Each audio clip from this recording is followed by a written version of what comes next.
主不多心靠顺服，心靠顺服，因为除此以外，不能得耶稣喜爱，唯有心靠顺服。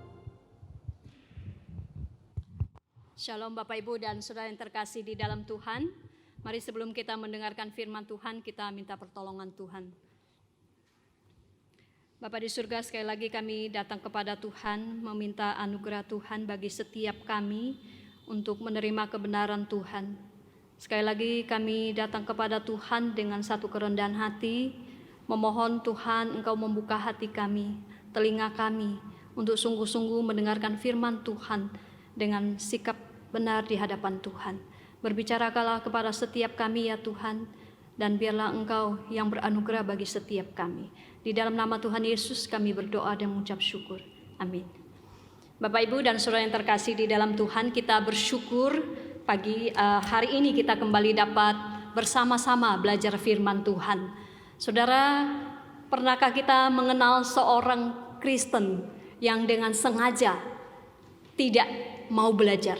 Atau pernahkah saudara mengenal orang Kristen yang ingin belajar terus-menerus? Saudara yang terkasih di dalam Tuhan, salah satu disiplin rohani yang perlu dan harus dilakukan oleh seorang Kristen adalah belajar.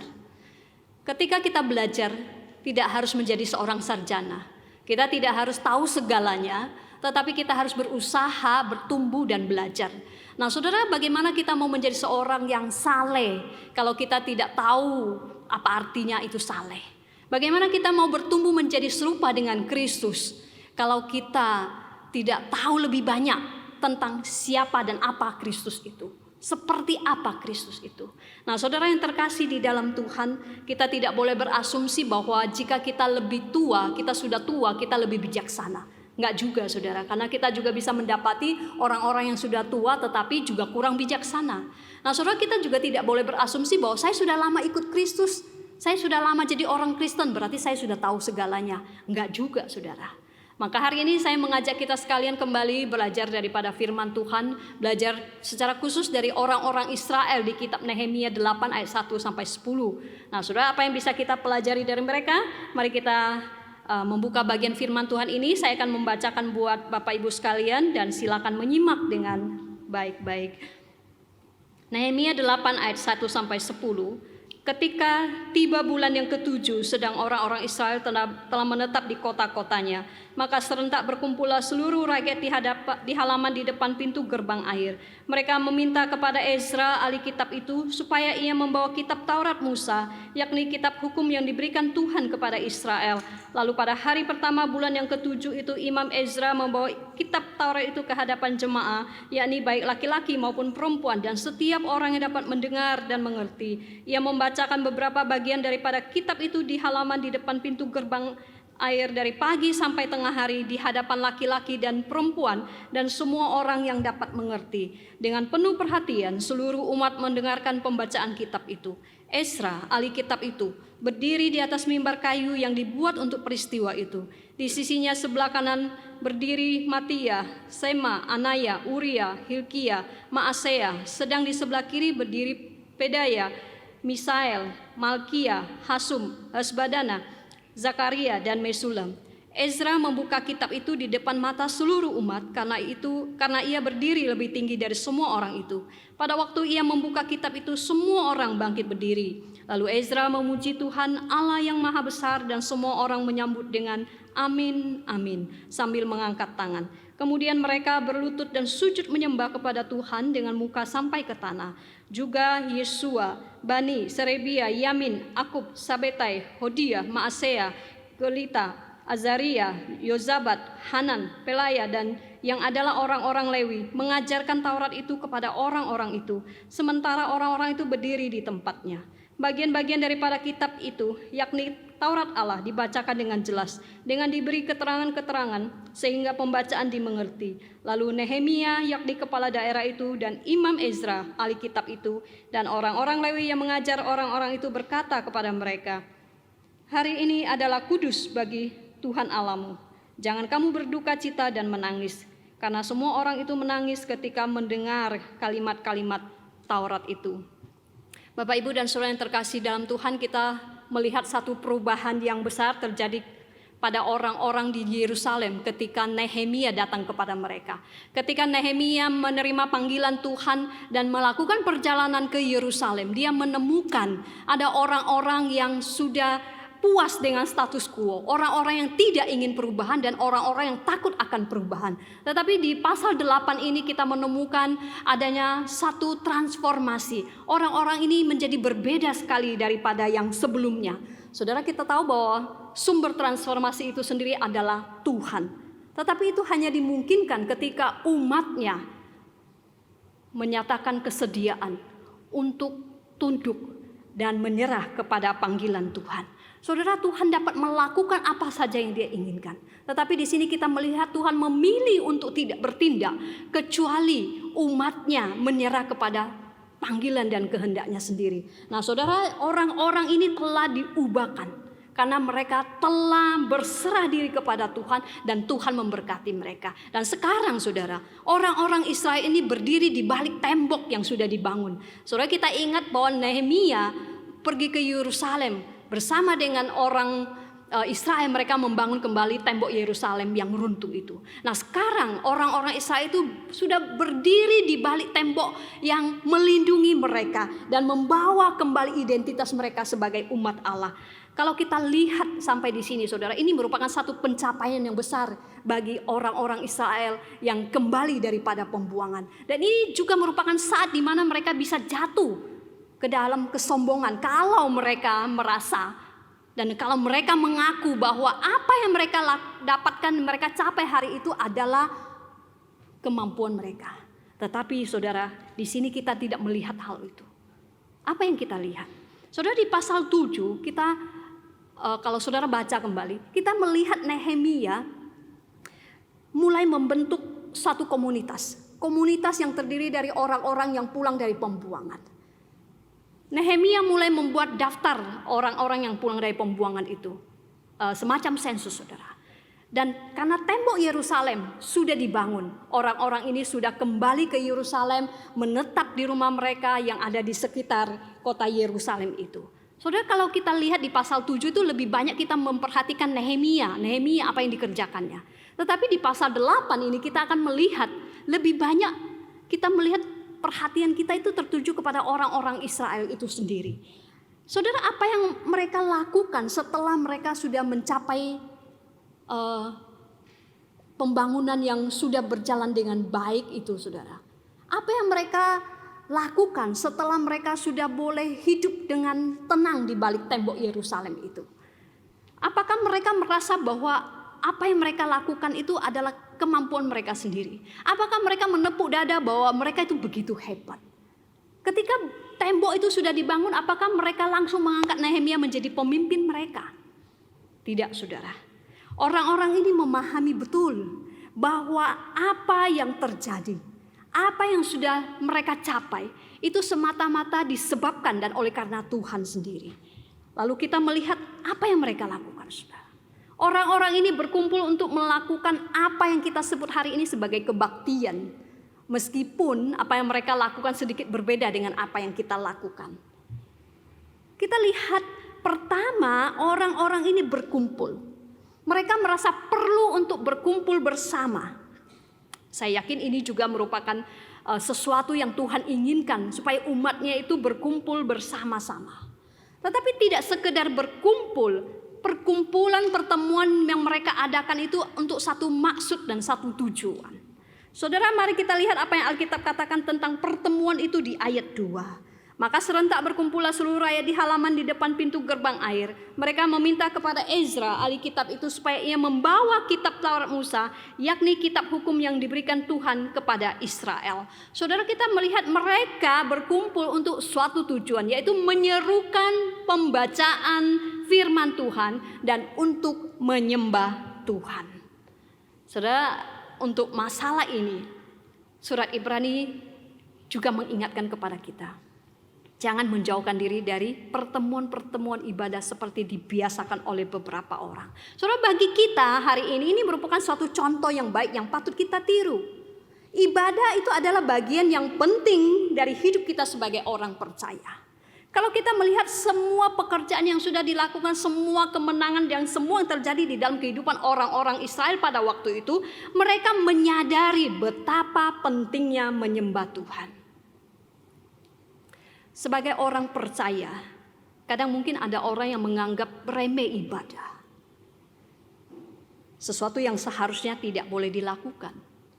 Harus kita ketahui bahwa menyembah Tuhan itu merupakan satu hak istimewa dan satu kehormatan bagi orang percaya. Kenapa, saudara? Karena ketika kita beribadah di situ Tuhan hadir. Tuhan mendengar, Tuhan menerima penyembahan yang kita lakukan. Kita harus menghargai itu, saudara. Dan kita harus memperlakukan dengan hormat setiap ibadah yang kita lakukan. Ibadah ini adalah bagian penting dari perjalanan iman kita bersama dengan Tuhan. Karena melalui ibadah kita boleh semakin mendekatkan diri kepada Tuhan. Saudara, sebagaimana orang-orang di Yerusalem ini mengambil inisiatif untuk menyembah Tuhan.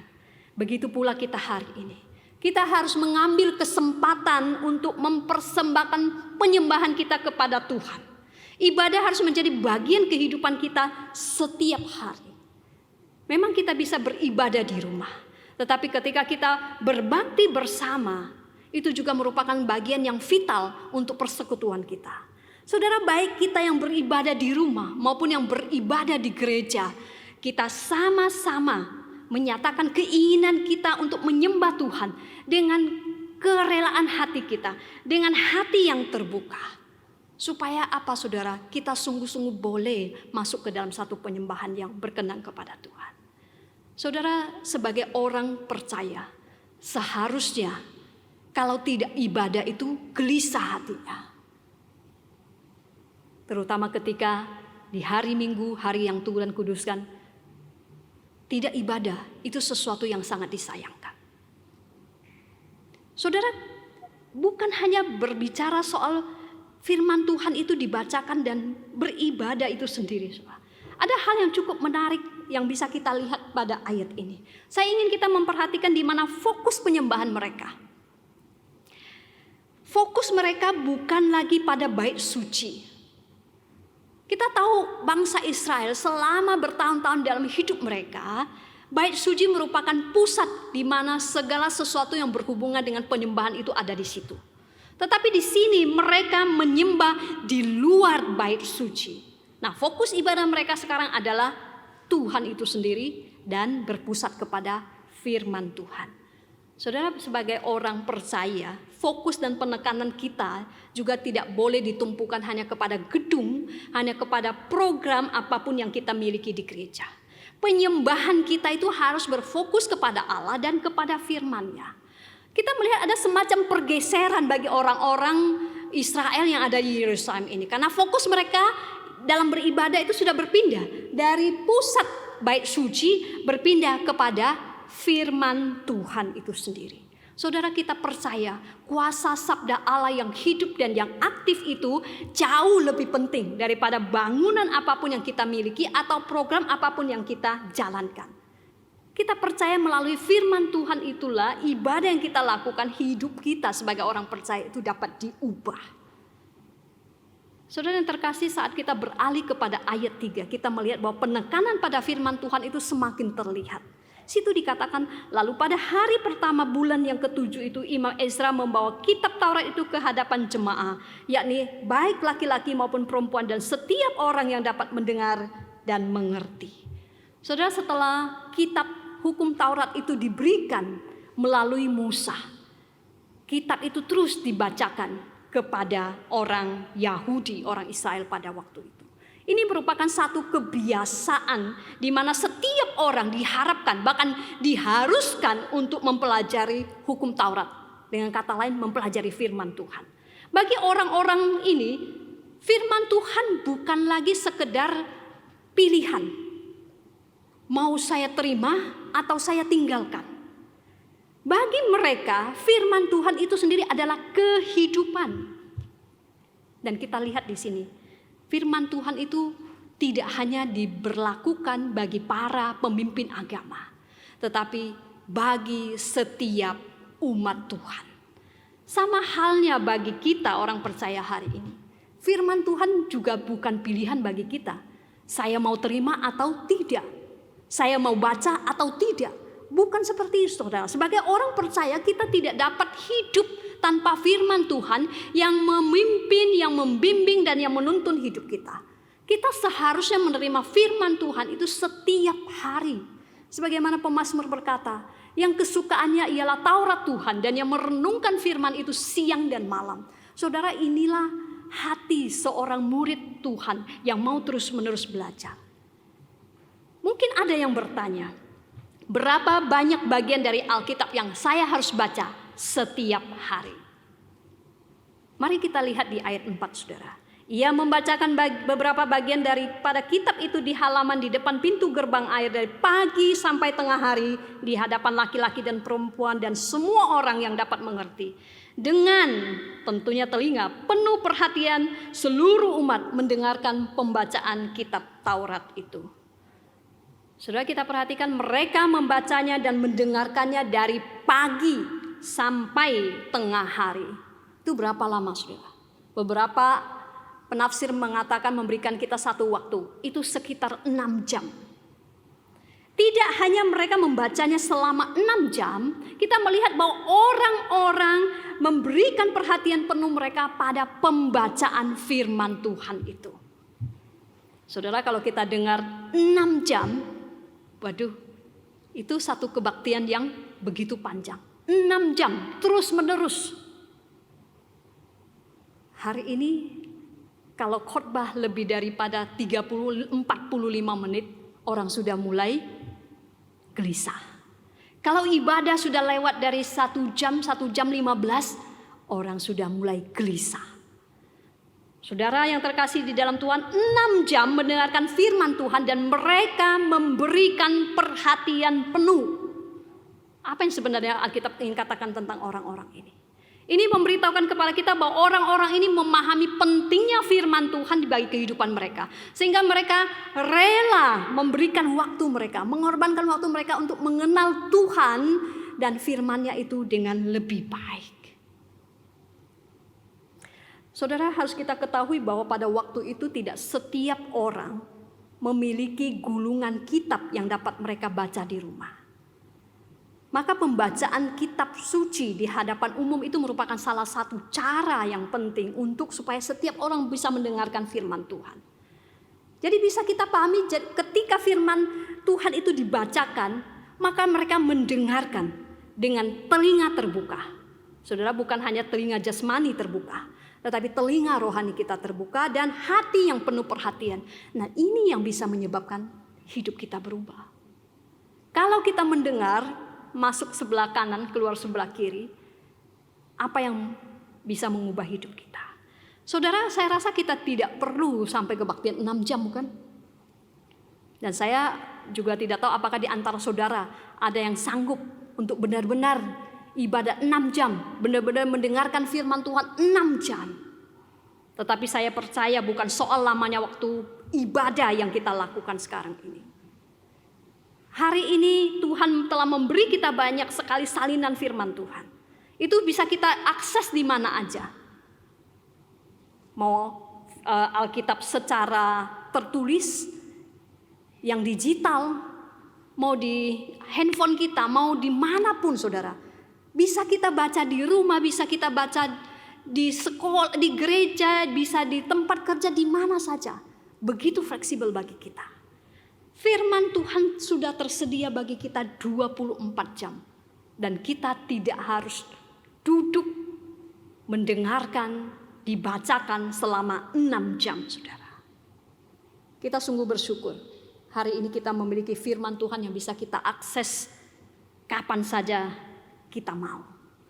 Tapi hal yang paling penting kita harus pahami adalah membaca dan mendengarkan firman Tuhan dengan telinga terbuka dan hati yang penuh perhatian. Itu yang penting. Itulah hati seorang pembelajar, saudara. Firman Tuhan membutuhkan perhatian.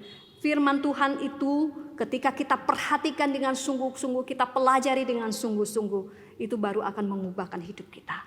Di ayat 5 kita kembali menemukan Ezra membaca firman Tuhan dari mimbar kayu yang tinggi, saudara.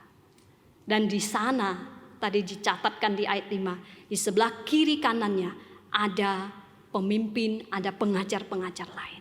Saudara, kita melihat ada 13 pemimpin yang bersama-sama berdiri di dekat Ezra saat dia membacakan firman Tuhan. Saya percaya ini merupakan satu solidaritas yang begitu solid di antara para pemimpin agama tentang pentingnya firman Tuhan. Firman Tuhan yang harus diajarkan, dan harus dipelajari bersama-sama. Saudara, aspek lain daripada ayat kelima ini, tadi saya sebutkan ada mimbar kayu yang tinggi. Ini menunjukkan satu pandangan ke depan, satu ketekunan dalam mempersiapkan, mengajarkan firman Tuhan kepada jemaat. Saudara, orang-orang ini sudah mempersiapkan mimbar itu khusus untuk peristiwa itu. Bukankah itu yang dicatat di firman Tuhan tadi? Orang-orang ini mempersiapkan dengan baik ketika beribadah kepada Tuhan. Ini juga mengungkapkan bagaimana kami, para hamba Tuhan, para pengajar, bahkan juga para sekolah minggu, ketika menyampaikan firman Tuhan, menyampaikan dengan persiapan yang baik. Saudara, 6 jam membaca menunjukkan satu persiapan yang luar biasa dari pihak Ezra. Kemudian kita melihat 6 jam mendengarkan dengan penuh perhatian, menunjukkan persiapan hati yang luar biasa juga daripada jemaat Tuhan pada waktu itu. Saudara, ini menunjukkan apa? Baik pengajar maupun yang menerima firman sama-sama mempersiapkan diri, mempersiapkan hati dengan baik. Saudara, satu pengalaman dosen saya waktu di STT ketika dia berkunjung ke China untuk pelayanan. Dia diminta untuk berkhotbah. Waktu itu dia berkhotbah kepada orang-orang percaya yang beribadah di rumah-rumah, saudara, gereja rumah pada waktu itu. Setelah dia berkhotbah 1 jam, saya rasa ini cukup panjang ya bagi kita di saat ini di Indonesia, rata-rata 45 menit. Waktu itu dia sudah berkhotbah 1 jam, lalu kemudian dia mau turun dari mimbar dan duduk. Tetapi apa yang terjadi, saudara? Jemaat yang ada di sana begitu haus akan firman Tuhan. Mereka meminta dosen saya ini kembali menyampaikan firman Tuhan. Sampai sore katanya, saudara.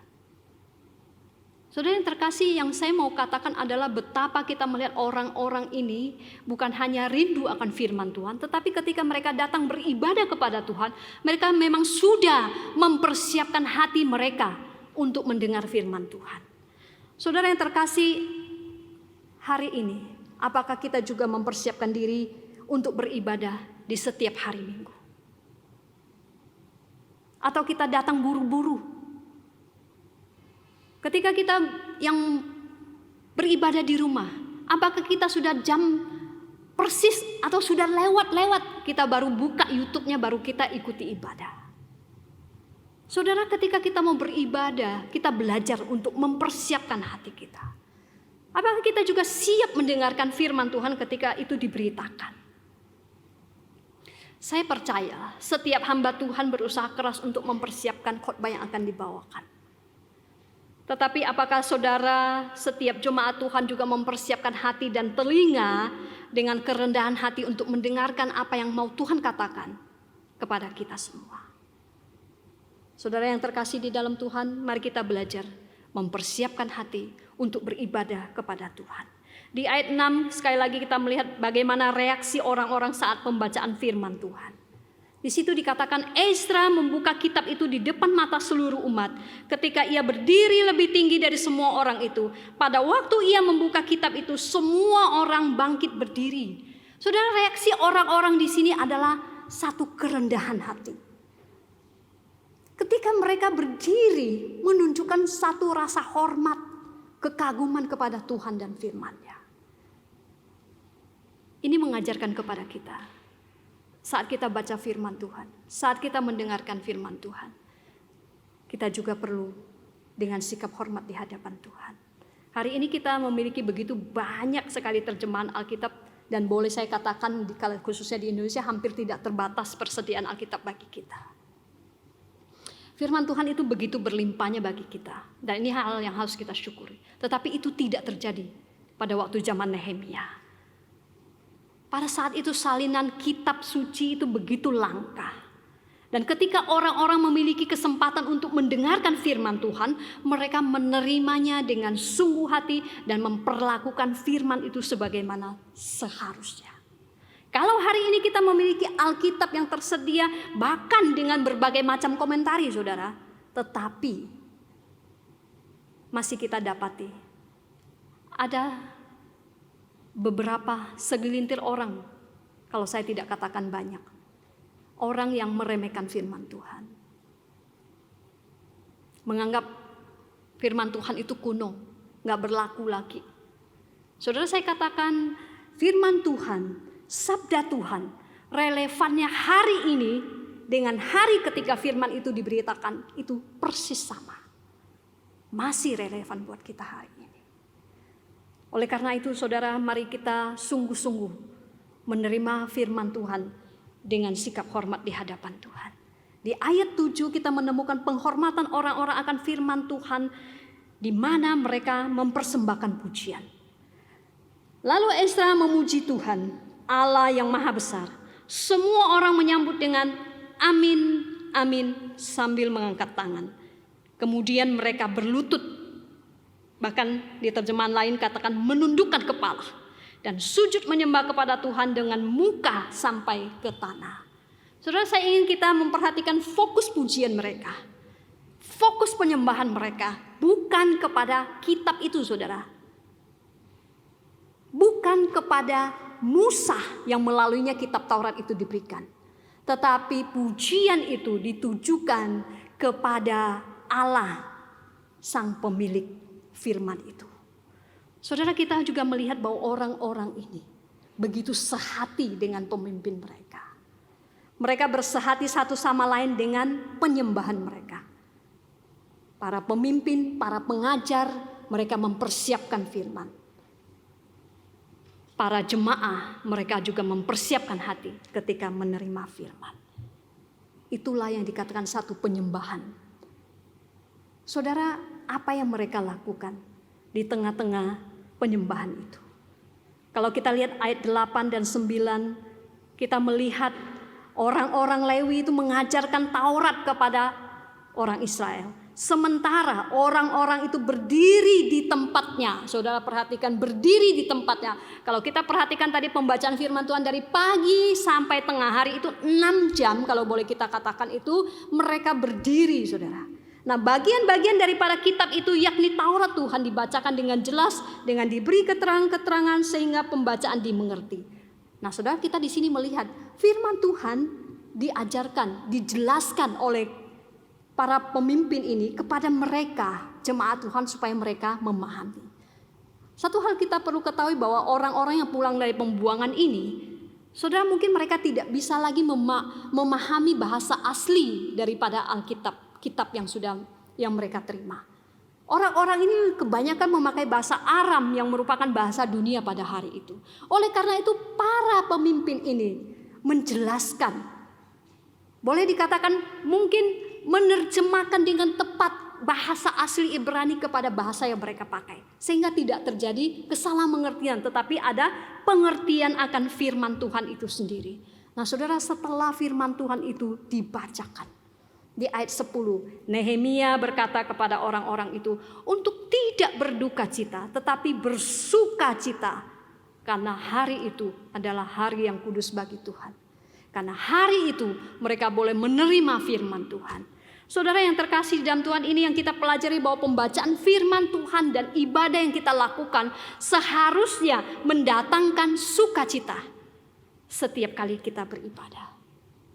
Ibadah sangat penting bagi orang percaya. Kita jangan menyia-nyiakan ibadah. Kita jangan take it for granted bagi ibadah yang kita lakukan. Jangan kita melakukan ibadah kalau ibadah itu mendatangkan keuntungan bagi kita. Lalu kita mulai menghitung untung rugi. Saudara yang terkasih di dalam Tuhan, Ada seorang pemuda yang sangat sombong datang kepada Sokrates dan meminta pengetahuan. Dia datang kepada sang filsuf ini dan berkata, "Wahai Sokrates yang bijaksana dan agung, saya datang kepadamu untuk mendapatkan pengetahuan." Ketika Sokrates melihat orang pemuda sombong ini, dia tahu orang ini begitu sombongnya. Lalu Sokrates membawa dia pergi menuju ke laut, saudara. Dan membawa dia masuk jauh ke dalam air. Di situ Sokrates bertanya, "Apa yang kamu inginkan?" Pemuda ini dengan tersenyum berkata, "Wahai Sokrates yang bijak, saya mau pengetahuan." Apa yang dilakukan Sokrates? Sokrates meletakkan tangannya di atas bahu laki-laki ini dan kemudian menekannya ke bawah air. Saudara, selama 30 detik kemudian, Sokrates membiarkan dia berdiri. Lalu bertanya kepada pemuda ini, "Apa yang kamu inginkan?" Lalu pemuda ini menjawab, "Bijaksana, Sokrates." Lalu Sokrates menekannya lagi. 30 detik berlalu. 35 detik, 40 detik. Kemudian Sokrates membiarkan dia berdiri. Saat itu laki-laki pria ini sudah mulai berat nafasnya.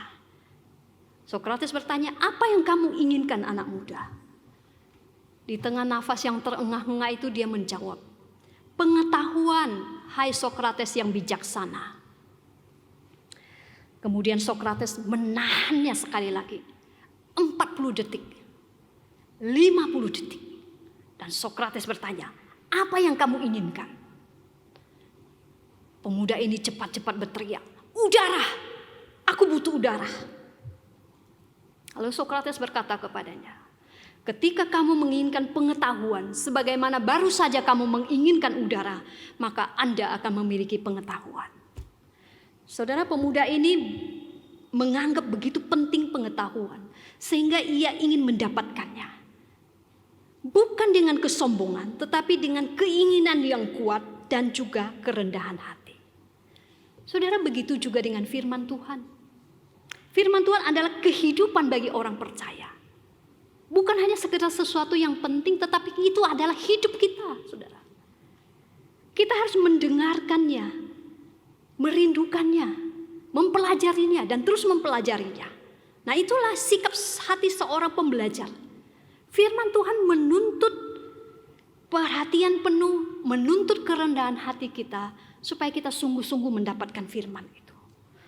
Saudara, mungkin hari ini Tuhan memanggil kita untuk berada di luar zona nyaman kita. Beberapa waktu kita sempat beribadah di rumah, semuanya. Kita sudah nyaman beribadah di rumah. Dan ketika gereja mulai dibuka, apakah kita semua mau kembali terpanggil untuk keluar dari zona nyaman kita? Atau mungkin kita dulunya agak malas untuk baca firman Tuhan dan menjadikan ibadah itu hanya sekedar rutinitas kita.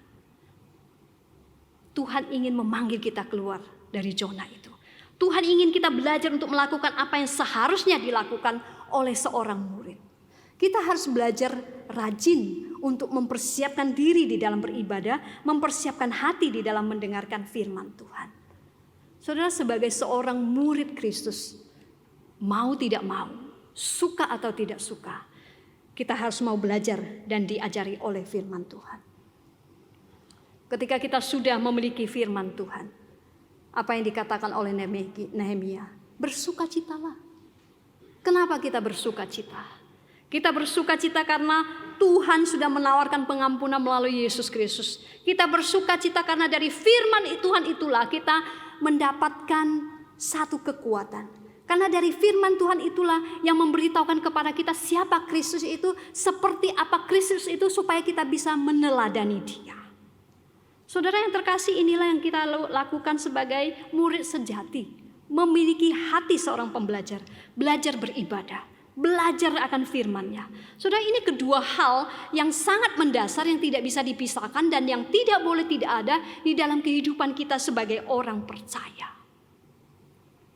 Beribadah dan firman. Itu dibutuhkan di dalam hidup kita. Saudara yang terkasih di dalam Tuhan, firman Tuhan itu lebih kuat dari apapun yang dapat kita miliki di dalam dunia ini. Dan kita sudah memilikinya. Mari kita memiliki hati seorang pembelajar yang terus belajar akan kebenaran Tuhan. Mari kita mempersiapkan hati kita sewaktu kita mendengarkan firman itu diajarkan. Mari kita terima dengan kerendahan hati. Mari kita memfokuskan pikiran kita saat kita duduk membaca firman Tuhan, saat kita merenungkan firman Tuhan. Dan mari kita buka hati saat kita menerima firman itu. Saudara yang dikasihi Tuhan, mari kita menjadi pembelajar. Dan biarkan firman Tuhan itu terus-menerus mengubahkan hidup kita. Kiranya Tuhan memberkati. Mari kita berdoa. Bapa di surga, sekali lagi kami bersyukur kepadamu Tuhan. Melalui firman-Mu Engkau kembali mengajarkan kami sebagai murid Kristus. Biarlah kami boleh menjadi orang-orang yang rendah hati untuk diajar dan belajar. Kami mau terus belajar bagaimana beribadah yang benar. Kami mau terus belajar akan kebenaran Tuhan. Kami mau terus belajar untuk mengenal siapa Kristus yang kami sembah. Oleh karena itu Tuhan, kami mohon Roh Kudus yang memampukan setiap kami, menolong kami untuk melakukan firman Tuhan ini. Terima kasih ya Bapa. Kami berdoa bersyukur di dalam nama Tuhan Yesus. Amin.